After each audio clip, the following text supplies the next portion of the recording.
there are underlying value judgments that are incorporated into the criteria you choose to do the experiment with, that you are loading with importance that might not have any importance at all, depending on what you're trying to do.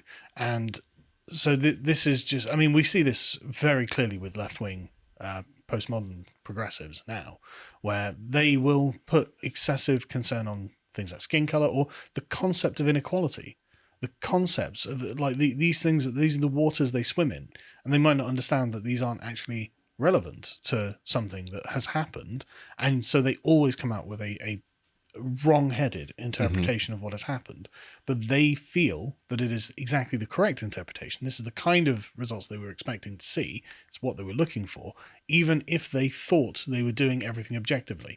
So the very nature of human perception and value judgments colors what is being done. Absolutely, yeah. So, and I think you're right to refer to that as a postmodern idea, and I think actually... well, it's one that I think they're not wrong on. No, I think actually postmodernism, when applied to science, is a force for good at the minute. It's got some good points, actually, I have to say. I know it's a bit of a dirty belief system because we know how it integrates with wokeism, but it can be used... If it's not for wokeism. Yeah. This is... Yeah. No, I agree.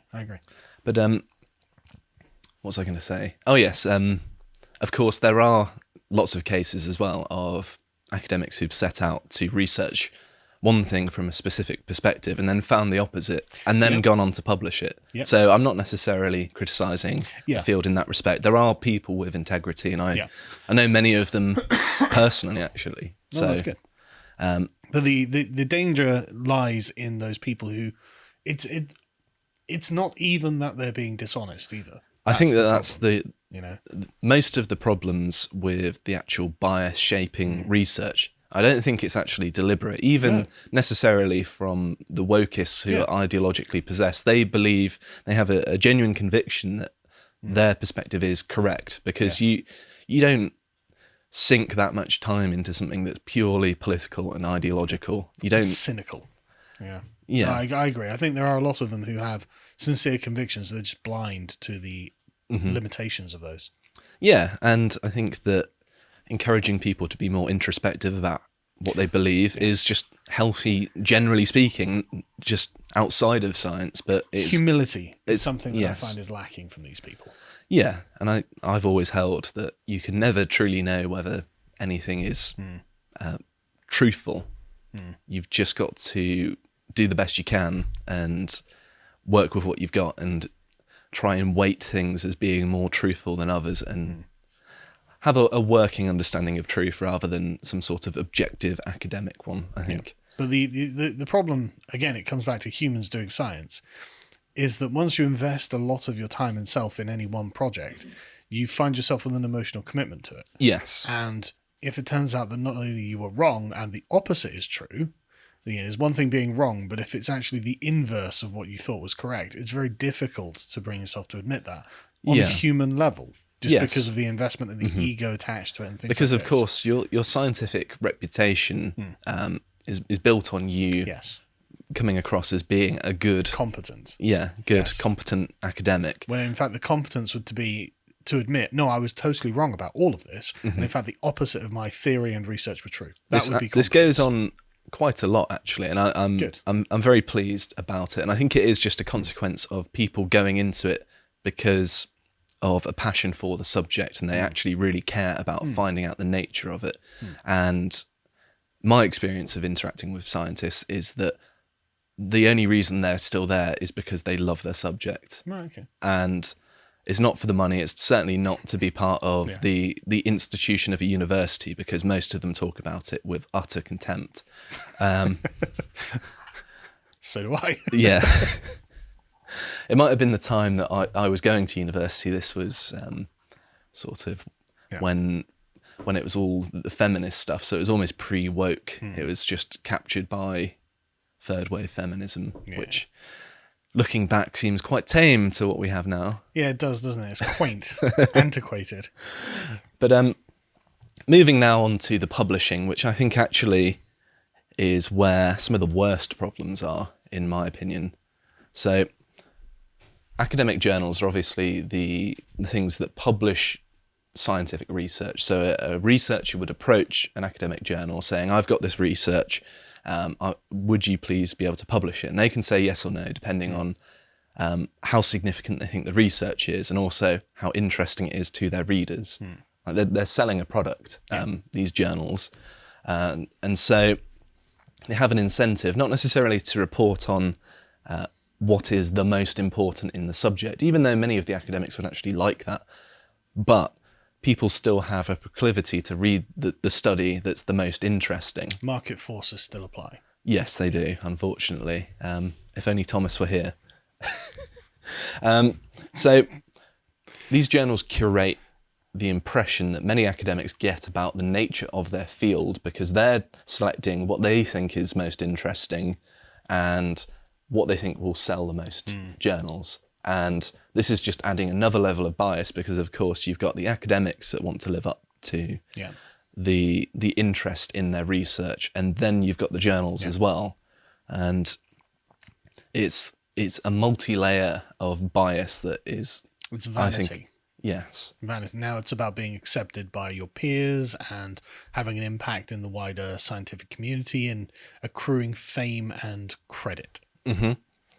And I think that many of the people that go down that route don't necessarily realise they're doing it until it's a bit too late. Yeah. Well, it's an incentive, and people follow incentives unconsciously because, well, why wouldn't you? I have heard from lots of academics that were particularly honest, saying when I first started out in my career, I was kind of chasing notoriety and fame, but as I actually got a bit more secure in my place in this ecosphere,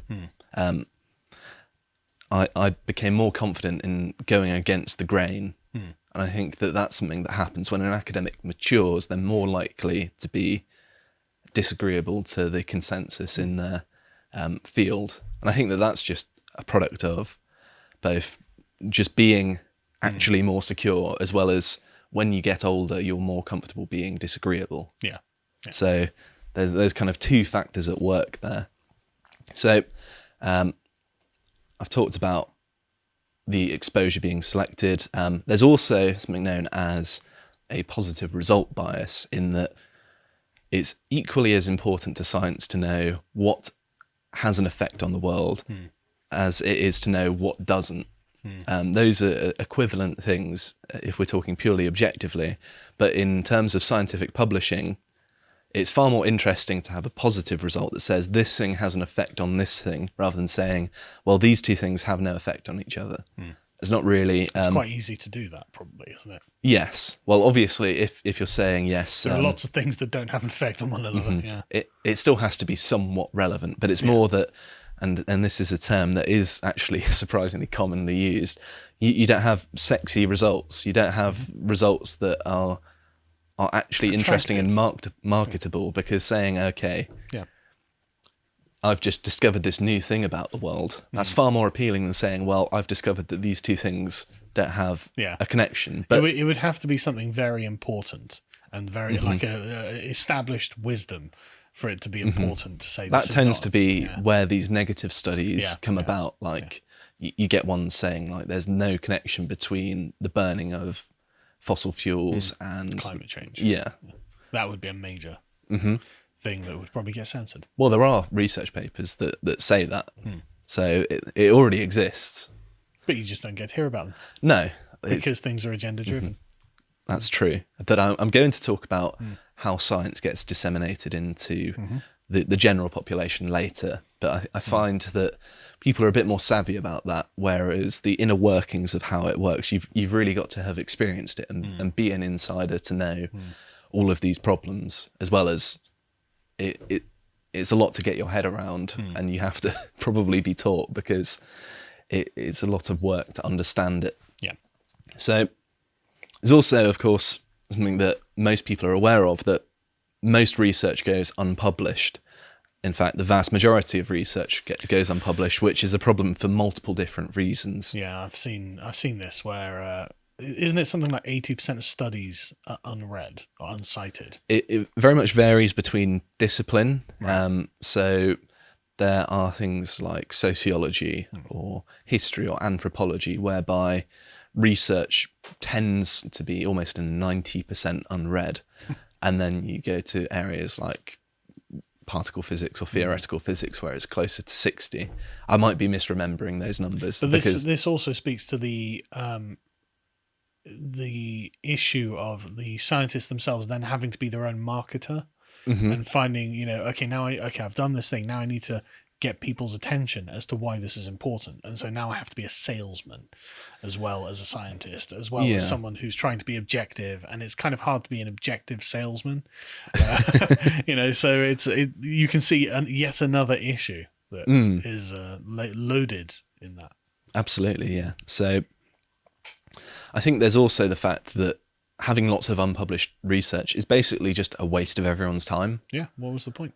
Well, if no one's reading your research, what's the point in conducting it? And of course, they use the example of, well, you never know whether your research will sink or swim. You don't. But there are lots of cases where you can kind of tell, like someone's...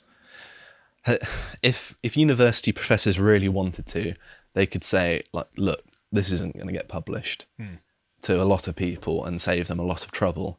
But because they have incentives in their institution not to do that, because it makes the university lots of money. The social cycle of the dung beetle or something, Hey, that's useful stuff. I'm not saying it's not useful. I'm saying it's probably not sexy, right? That's true, yeah. But then I don't know. Lots of people who study insects. They're strange people. Yeah, that's true. Maybe I chose a bad thing there. The WEF, I'm sure, will be very interested. Yeah, no, that's a good point. Maybe that was a bad example. But there are going to be like some weird niche things, where it's one person has a particular interest in it and could probably maybe do good research in that field, but if no one else is interested. I think a lot of the time it's not necessarily how niche it is, although that's certainly a large part of it. It's just that their perspective either isn't that novel, like other people have said similar things, or that what they're saying is unlikely to be true. Just trying to study a link between something for the sake of it, rather than there actually being a genuine inquiry there. But it is worth mentioning that a lot of the unpublished research is done because it's part of an education. Like I've contributed to the unpublished research because I was doing it as part of my undergraduate or postgraduate research projects. It doesn't necessarily mean it was bad research or that it's useless, because my research is still online. It can still be read. I just didn't want to go through the process of publishing it because it didn't really matter to me. It was just a waste of time and effort on my part. I mean, it would be a vanity project basically if I wasn't going into academia. And I didn't really see the point in it. But through the process of doing it and having this unpublished research, I learnt a lot of stuff. Like I came up with a new way of analysing binary data statistically, which I'm pretty pleased with. It's very tedious. I'm not going to go into it, but I had to learn to code just to add it to the software. But I think there's nothing better than practical experience, and I think that you're going to still have a large amount of unpublished data if you're making people go hands-on with research, and I think that that's the right way of doing it. I think that book learning can only go so far, but people learn through doing stuff and experience far more than they do just reading about it, because you learn the nature of the thing by doing it, whereas things that you've been told, even if they're true, it's difficult to understand them if you haven't experienced them. You have no frame of reference. The spectre of Oakeshott looms over this conversation. Well, practical knowledge is more valuable than technical knowledge. I might mimetically disagree with Oakeshott, but I do think he has a point. That experience is useful, but I also think that it's not the be all and end all. Sure, but if you only that's the thing. He says that any form of knowledge is both practical and technical knowledge. But if you only have the technical knowledge, you're basically half informed. I actually agree with that. Yeah. So you need to do the practical to really understand the sort of those aspects of it that you can't write down in a book. I think they have a symbiotic relationship, because you can't really have one without the other, truly. Well, you can have the technical knowledge. You could read a book, like you could read a book on how to fly a plane, and you Mm-hmm. might know all of the physics, but you don't know how it feels to do it. Yes, so you but can't actually fly a plane. Even if you're reading about it, you still conjure images in your mind's eye, but it's and not the same. that's you could not the refer same. at a neurological level. Imagining something is experientially similar to having done it yourself. But the problem is you don't know how that actually maps onto the reality of flying a plane. That's true. Yeah, You might be imagining something completely but wrong. it's better than nothing, though. Right? I agree. It's definitely a step up from just starting from zero. Mm-hmm. But it is half the job. I do agree with that. Yeah. So there is, of course, the another elephant in the room, and that is journals with agendas. And What, I'm like sure Hypatia? Hypatia, for example. Well, I've recognised the name. That's the feminist journal that had the meltdown over transracialism. Oh yeah. So no, it's basically verboten. Of course, there's no such thing as transracialism. It's like, but why? And this is what caused the meltdown in 2017. But some academic journals are just fronts for certain ideological positions, and it's sometimes difficult to know which ones are because they present themselves as being reputable, and sometimes have quite innocuous names, but quite often you'll have things like the Feminist Journal of Economics, which is not only a strange juxtaposition, and it's also kind of a bit of a self-own that it exists in the first place because, well, if regular economics is consistent with feminism, why do you need to set up your own separate journal? Why would feminism be inconsistent with economics? Well, I have many misogynistic answers to this. Yeah, me too. To watch the full video, please become a premium member at lotuseaters.com.